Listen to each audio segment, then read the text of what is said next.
This is question 1 tutorial for hydrostatic force on curved surface.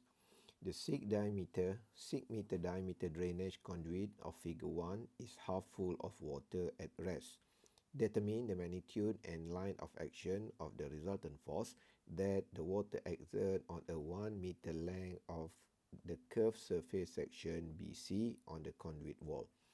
In this question, we need to calculate what is the resultant force that acts on the surface of this one, on the B and C here. So because this conduit is circular, so we could examine or analyze this curved surface as semicircle. So I hope students could remember the equation of this one to determine the centroid of a quarter circle. So the equation, it will become 4r divided by 3 pi from the center of circle here.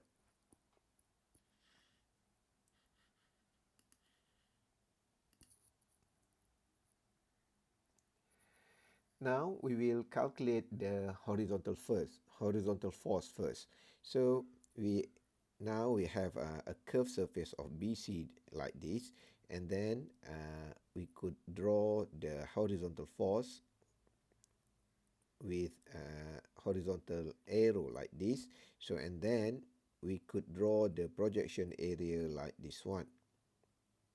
So and then from this projection area we determine the centroid here, which means the centroid of the submerged area.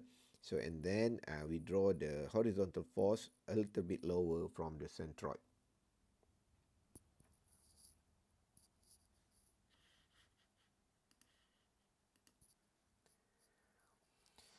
We could calculate the horizontal force by using this equation, rho g hca, and then the hc here is the direction or the distance of centroid here to the from the free surface here.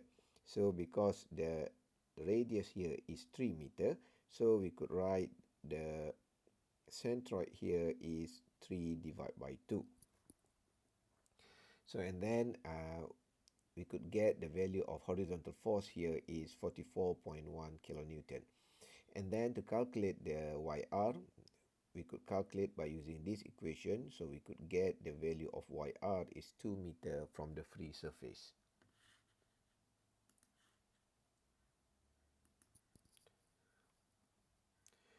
Now we will calculate the vertical force. So we only focus on this semicircle, on this quarter circle.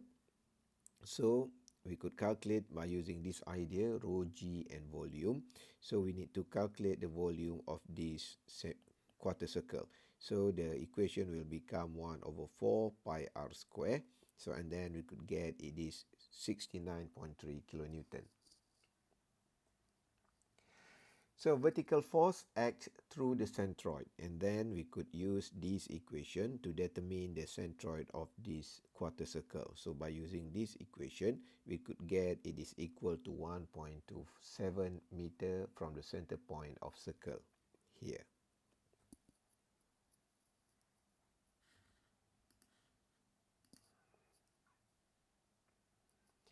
So and then we can calculate the resultant force by using this equation. So we could get it is equal to 82.1 kilonewton.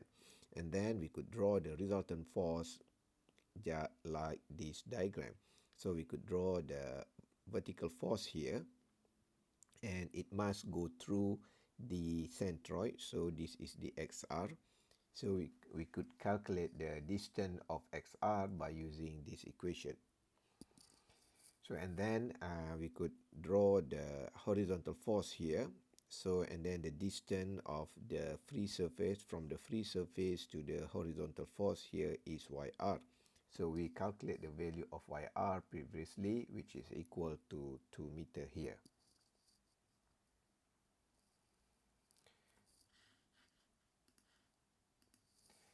So and then the resultant of these two forces will become like this one. And then you must know, because our curve here is circular shape, whether it is a semicircle, quarter circle, or full circle shape. So the resultant force that acts on the surface must go through the center point of the circle. It is to make sure that this resultant force will act perpendicular to the tangent of at this point.